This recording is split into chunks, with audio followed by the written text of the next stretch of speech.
Hello, everyone, and welcome back to the Mouse Club podcast. My name is Marissa, and I am the host of this podcast.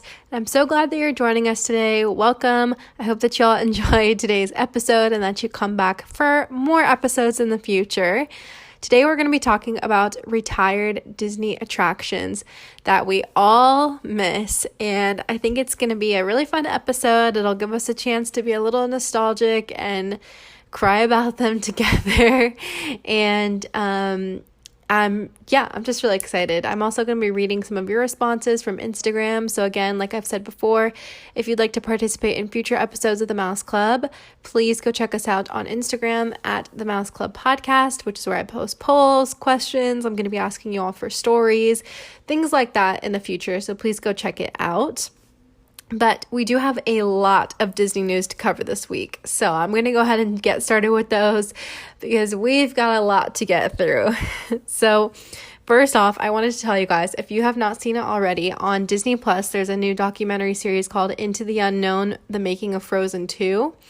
It is so good. I cannot even describe how good it is. I binged it all in one night and it was so good. It was crazy to me because I always thought when they make animated features that they make them a couple years in advance. I didn't realize that they actually make them the year that it's coming out. So what's really cool about Into the Unknown is it shows month by month what they have to get done, what their deadlines are, kind of the process of how they decide what's going to stay and what's going to go for the movie. And it was so good. I cannot say it enough.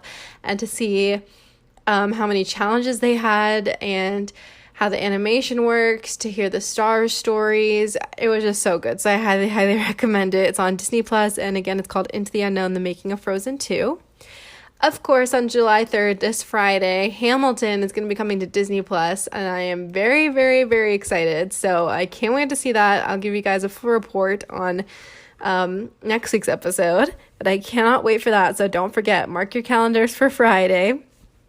And then the first piece of news I have is that Universal Orlando is going to begin laying off employees, and I'm sure that will follow suit with Universal Hollywood and other Universal parks. It's because of budget changes. They also halted construction of their fourth park, which is called Epic Universe. It's really sad, honestly, and I really believe that Disney is going to be closely following suit, as so many companies are having to lay off employees right now, which is very sad. We are living in very unprecedented times right now, and if you are really struggling financially or emotionally, any kind of struggle, I really apologize and commend you for staying strong during this time, because it is a very hard season that we're all going through right now. And I haven't had any friends who have been laid off yet who work at Universal, so I hope nobody gets laid off, but unfortunately we shall see in the time to come. Universal is also going to be hosting a merchandise sale for team members and annual pass holders in July, so if you're interested in going to that, go ahead and check out their website for all of that information. I'm sure it's like all of the merchandise that they probably had over the past few months while they've been closed, so they need to get it sold. The next piece of news is that Disney is Disney is postponing the reopening of Disneyland. And the reason for this is because the state of California is not releasing details about reopening the theme parks till after July 4th. There's a lot of different reasons. They also need to negotiate with the unions before the parks can be reopened. And there's been a lot of pushback from the unions because of online petitions. So a lot of cast members are not ready to go to work. And here's the thing, guys.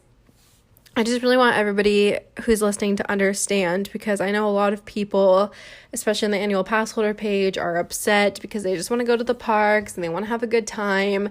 But here's the thing you have to remember is that a lot of people who work at the parks do not make a lot of money. A lot of people do not have health insurance.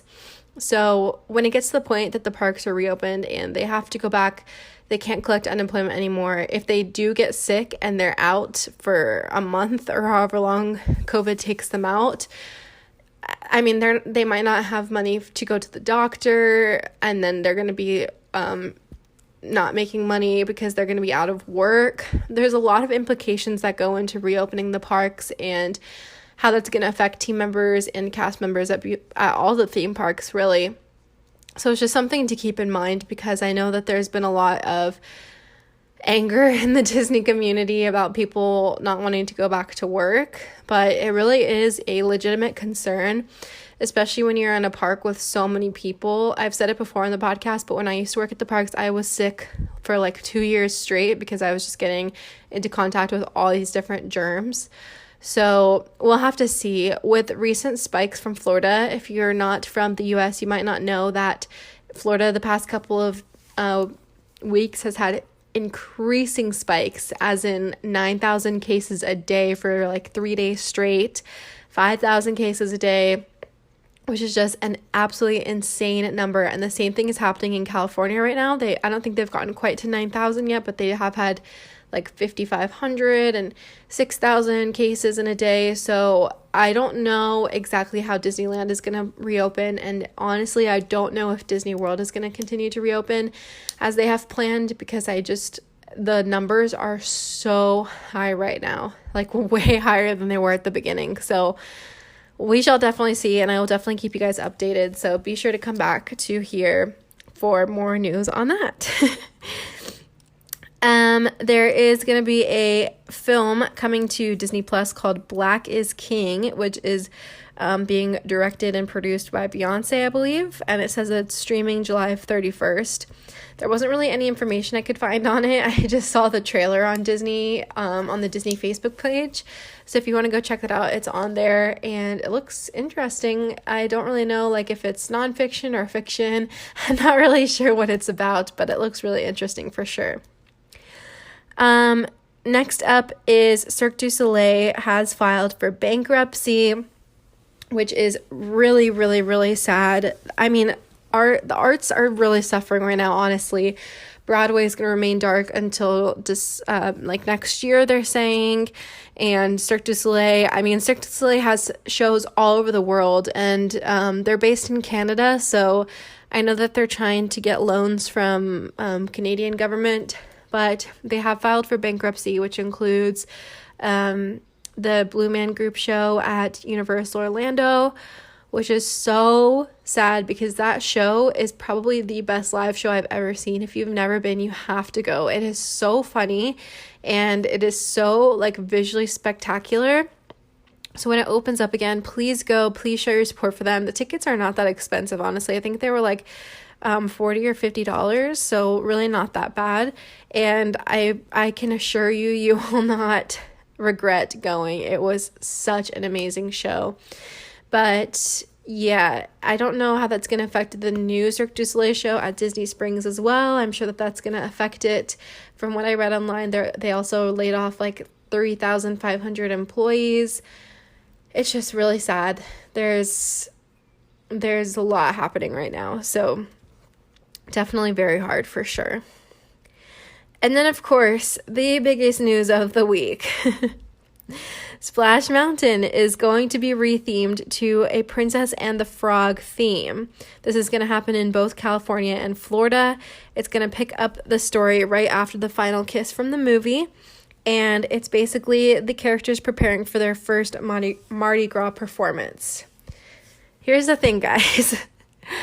I don't want anybody to get upset with me. There's a lot of controversy surrounding this topic. But I, for one, am very excited because I love Princess and the Frog. I think it is such a beautiful movie. The music is incredible. And here's the thing, okay? Splash Mountain is a classic Disney ride. I'm not going to discount that. A lot of people have grown up with Splash Mountain. A lot of people have great memories surrounding Splash Mountain. Splash Mountain has been my favorite ride in the theme parks for years and years and years. I love Splash Mountain. I love all the animals. I love the music. I love the Zippity-Doo-Dah song. But here's the thing. Let's not even talk about racism for a second. Let's just talk about the fact that the movie is blacklisted. So kids... I don't think there's many people alive who have seen the movie, and if they have seen it, it's probably just them and their families that have seen it, because they probably have a copy that they're not supposed to have. And a lot of people have never seen the movie Song of the South.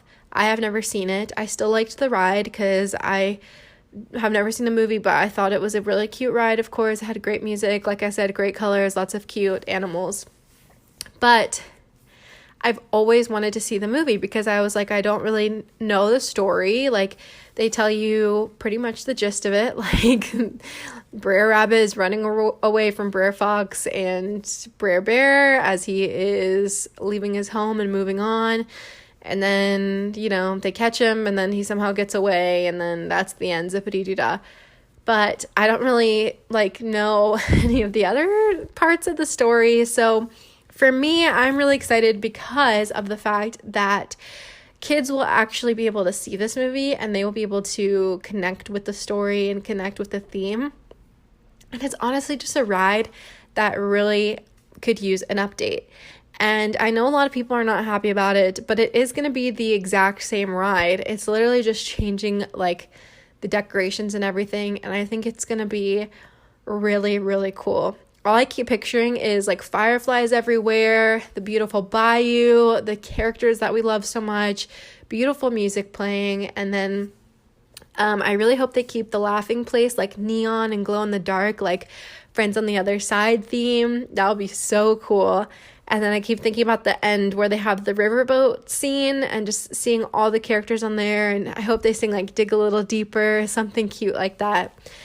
And I just think it's going to be absolutely beautiful, and I'm just excited to see what else they do in that area. There's rumors that there might be a meet and greet, that there's going to be Tiana's place, so we'll see how that goes. I don't know if that's official yet, but I think it's going to be so, so beautiful. And the last thing I want to say, too, is I don't want to talk about race too much because I don't want to like get into it on the podcast, but I think that it is really important, and this is something that I have been looking at in myself as well, is to think about all the families that go to Disney.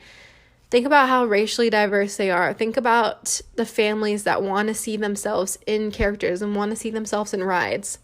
And for me, I've never had to think about that because my whole life, every ride I go on, there is someone white or someone like me. There's princesses that look like me all over the parks. There's rides where the characters look like me all over the parks. And I think that it's really beautiful that little girls and little boys are going to get to see Tiana have her own ride. And I just think that that's really beautiful. So I just want to throw that out there. Keep that in mind. It's for good, guys. It's going to be a good change. And I think that it's going to be something really awesome. So anyway, I'm going to leave with those thoughts, and we'll go ahead and jump into the episode. All right, everyone. So jumping into retired Disney attractions. Of course, this was sponsored by the fact that the Princess and the Frog is being rethemed for Splash Mountain. So I'm going with the controversy this week. I've had this idea on my list of podcast ideas to do for a while, but I just felt like this was a good time to do it because there's been a lot of rides and things that I really miss at the parks. But, you know, that's the whole idea of Disney World, and that was Walt Disney's vision, was for the parks to keep growing and for things to keep changing. And, you know, I really think that there's things that we can be nostalgic on, and there's pictures we can reminisce on, and there's videos we can look back on. But we have to also look forward to the future and think about what exciting things that the parks can bring, especially with the technology changing and everything else. So I just want to do this episode, and I hope that you guys enjoy it. So I'm going to start by reading your responses. So at Your Tailored Experience said, the Great Movie Ride. I'm not going to talk about that too much because that is one of the ones on my list. And That Disney Guy commented Legend of the Lion King, which when he commented that, I honestly did not know what he was talking about. And then he posted on his YouTube channel, so it's That Disney with the Z Guy. He posted a video about it, so if you want to go check it out, it is on his channel, and you can go see that. It's called That Disney Throwback Legend of the Lion King, That Disney Guy. Again, Disney spelled with a Z in the middle. And when I watched his video, I had like some weird nostalgic feeling where like I feel like I briefly remember it, but it must have like ended when I was a very tiny child, because all I remember is little snippets. I'm gonna look it up right now. Legend of the Lion King, Fantasyland. Oh wait, is this where, oh my gosh, is this where that show is now? Okay, yes, I remember that now. That's where the where PhilharMagic is. Okay, yes. Okay, I definitely remember this. When was it replaced? It was replaced in 2009. Okay. Wait, hold on. No, this is the one. This is not the right one. Okay, sorry. I should have done my research a little bit first. Okay, The Legend of the Lion King replaced the 3D movie Magic Journeys, which was shown in Fantasyland Theater for 6 years from December 1987 through December 1993. This show featured what Disney describes as Disney humanimals, which are larger-than-life figures that look just like their animated film counterparts. The Mufasa Disney humanimal measured 7 feet long from tail to tip, 6 feet tall, and was perched upon an 18-foot pride of rock that rose from below the stage. The stage for the show was 125 feet wide and was bigger than the seating area in order to permit the use of giant sets. The attraction closed on February 23rd, 2002. Okay, so that's why I have like the briefest memory in my head, because 2002 I would have been 6 at the time. So I have just like glimpses in my mind from that show. But if you want to go check out more, like I said, that's on That Disney Guys channel. So those were the responses I got. Like I said, if you do want to participate in future episodes and give your input, be sure to follow me at the Mouse Club Podcast on Instagram so you can participate in future episodes. But I'm going to go ahead and jump into my list, and let's grab the tissues and get a little nostalgic together, guys. So the first ones I want to talk about are at Hollywood Studios. As we know, Hollywood Studios had a major change when Star Wars Land, or whatever it's called, Galaxy's Edge, started to be built. So a lot of my favorite rides were replaced. Hollywood Studios was always my favorite park. I mean, I wouldn't say always, not since I was a kid, but since I was a teenager, it was my favorite park because I've always wanted to be an actress, and I love movies so much. I love movies. And so I loved the Great Movie Ride, Backlot Tour. I loved the Singing in the Rain pool. I just loved it all. And now it's not really my favorite anymore because it's not really the movies very much anymore, which is kind of sad. So RIP to the old Hollywood Studios. But yeah, that was something I definitely had to come to terms with because that was always my favorite park, and I always really enjoyed these attractions that I'm about to list now. But I am really excited to go to Galaxy's Edge because I've never been, and I do love the new Toy Story Land, and I'm really excited that they kept Fantasmic and that whole like Sunset Boulevard area because Tower of Terror is amazing, Rock and Roller Coaster is amazing, although there are rumors that Rock and Roller Coaster is going to be rethemed just like the one in Disneyland Paris has been rethemed. And the Beauty and the Beast show, but Fantasmic is my absolute favorite show ever, and I cannot wait to go see it once we are in Florida again, hopefully sometime soon. So anyway, the first one on my list is the Great Movie Ride, which is what Your Tailored Experience replied to my question. I love the Great Movie Ride. When I was in high school, I made a pact to myself that I was going to watch, at the end of the Great Movie Ride, they had that like montage of famous film sequences.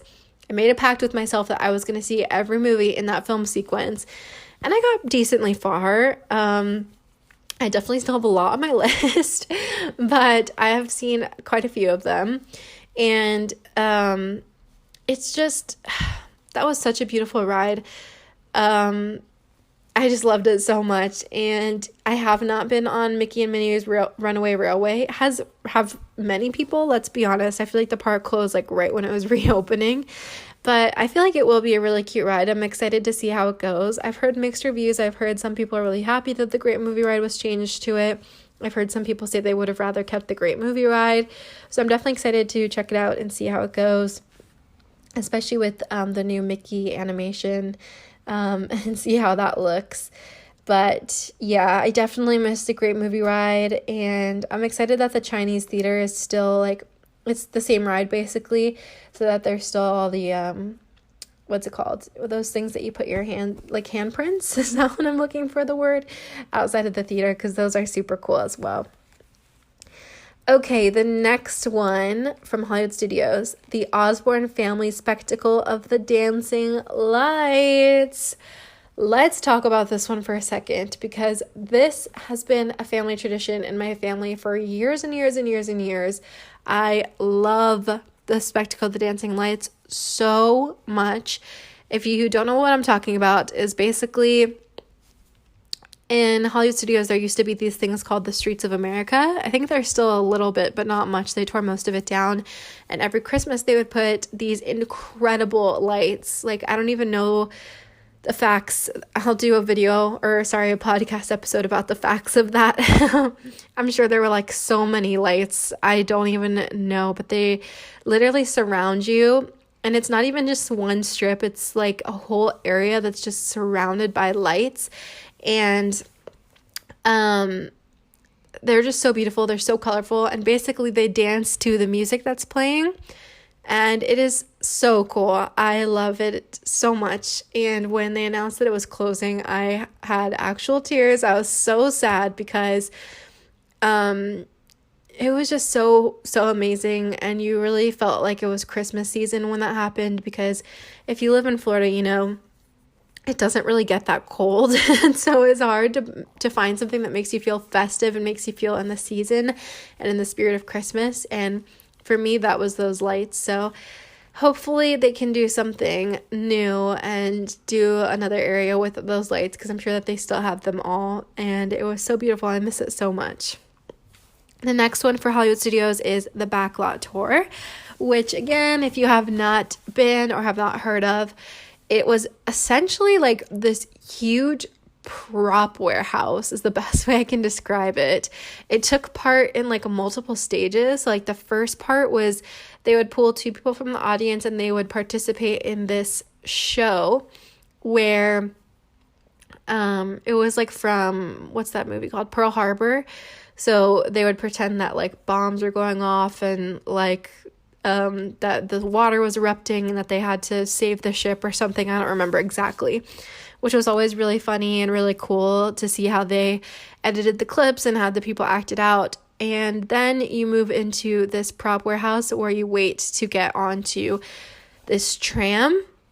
And the prop warehouse is always full of the coolest stuff. I remember right before it closed, it had the Hannah Montana movie chicken coop, which was so cool to see. And it had so many other incredible props in there.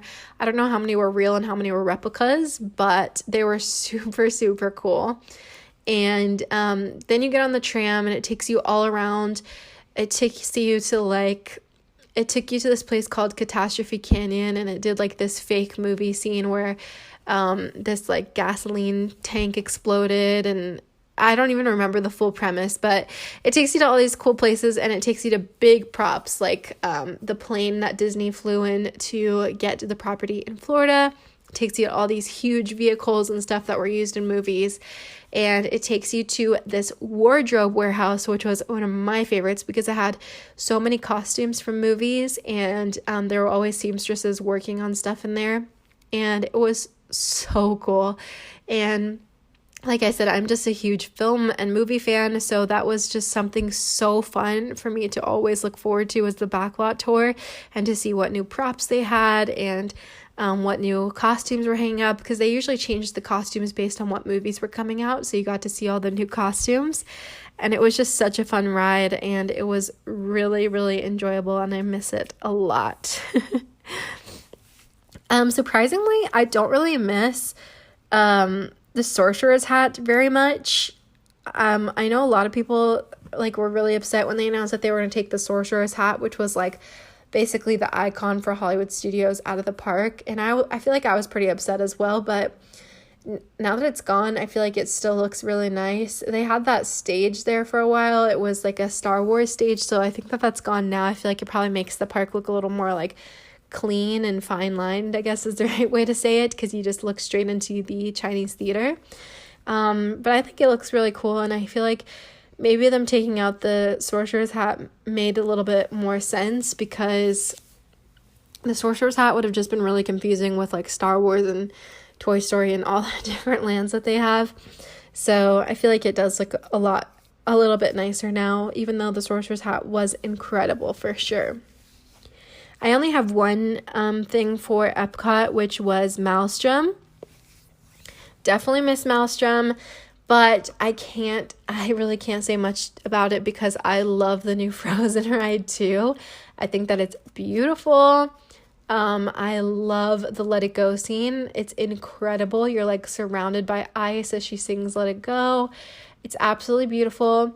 And the thing is with Maelstrom, every time I went, you walked right onto the ride. There was never any wait. And this is in the Norway Pavilion at Epcot, by the way. I forgot to mention that. And when they announced that they were closing it, all my friends were really mad and saying like, oh, this is so not fair. And I was like, guys, you had to have seen this coming. Like, there's never a wait. Nobody ever wants to ride this ride. And now that they actually have a chance to make more money and to get people to come back to the parks, of course they're going to use it.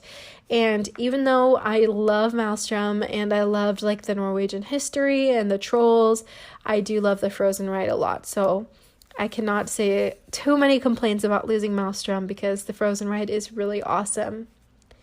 I don't have any for Animal Kingdom. I couldn't really think of any. So I don't have much to add from there. I feel like they haven't taken much out from Animal Kingdom. They just keep adding to it. But I do have quite a few for Magic Kingdom.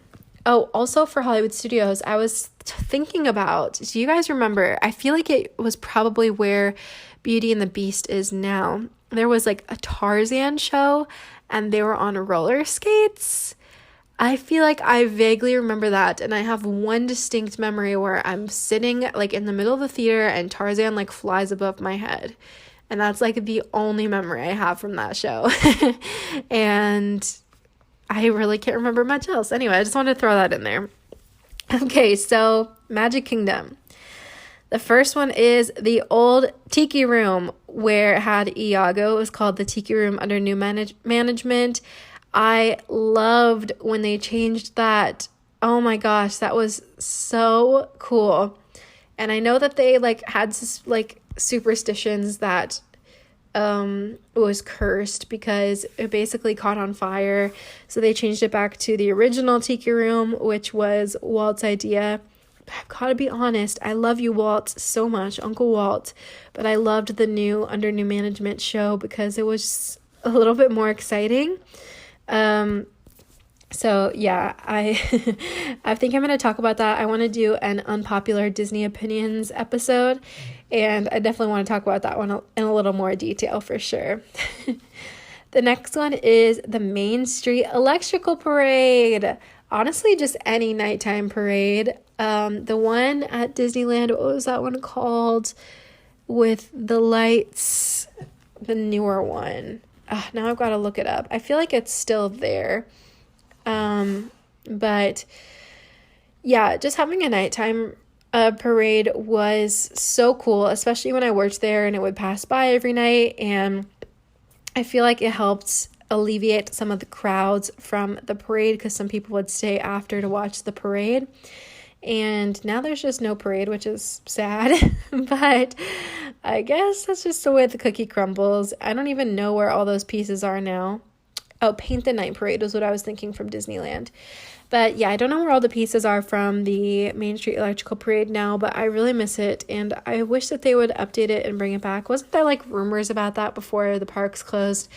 I feel like there were some sort of rumors, but we will see, I guess, what happens. I just really miss the nighttime parades because they're so beautiful with all the lights. And yeah, the Main Street Electrical Parade was so pretty with all the my dog just burped. I'm sorry if you could hear that. But the Main Street Electrical Parade had all those classic movies like Alice in Wonderland, Peter Pan, Snow White. So I just thought it was such a beautiful parade. The next one that I miss is Snow White's Adventures, which of course was replaced by Princess Fairy Tale Hall. I loved Snow White's Adventures. I thought it was such a cool ride. It was like a classic whenever I went to Disney. And I'm honestly shooketh that kids were so scared from that ride. I never was scared of that ride. I don't know. Maybe I was just a very strange demonic child, but I feel like that ride was not scary. But I was looking online and people were saying that they used to sit outside the ride and wait for the kids to come out crying. I was like, what? That ride was not scary at all. But I don't know. I guess it terrified some children, so that's why it's gone. But I miss it because it was such a classic ride, and we rode it when we went to Disneyland. It was so fun. And speaking of rides in Fantasyland, I honestly don't miss Mr. Toad's Wild Ride very much. I went on the one in Disneyland, and I was like, that's the one that everybody talks about because it was just like not that exciting, to be honest. Maybe that's because I've never seen any of the Mr. Toad's movies, but it was not that thrilling to me. And maybe that's also because people were just used to it. It was a classic again. So since I never really experienced it as a child, that's probably why I don't really care about it being gone that much. And the last thing for Walt Disney World in particular is Mickey's Toontown, because I believe that they still have that in Disneyland. And I really miss this. I really miss being able to go into Mickey and Minnie's house, and when they had all those different photo areas and Pete's garage and stuff. Those were such beautiful and cute areas. And I do miss it, but New Fantasyland is also beautiful, so I understand why they had to take it out. I also think it's kind of cool because, like, if you wanted to go to Mickey's Toontown, you could go to, is that even what it's called? I feel like that's the name of a game. You guys know what I'm talking about, right? The little area where all the characters were supposed to have lived. But I feel like it's kind of cool that we have New Fantasyland and Disneyland has the Toontown area, because then you can kind of go to the different parks depending on what you want to see. And I know some people only get to do like one Disney trip in their life, so that's not really like practical for a lot of people, but it is cool to have things distinctive for us and distinctive for other parks. And you can kind of bucket list what you want to see the most, I guess is the best way to put it. Anyway, guys, those are all of my retired Disney attractions that I miss, and maybe we'll do a part 2 to this episode because I feel like that there's more that I'm not thinking of. So check out my latest Instagram post and let me know what your like retired Disney attraction is that you miss the most. I'd really love to hear your thoughts. And anyway, guys, thank you so much for listening to this podcast. I hope that you all enjoyed and are having a wonderful week. Please stay safe. Please stay healthy. Wash your hands. Wear your mask. And please just be kind to each other and share some love this week. And I love you guys. Thanks so much for listening. Bye.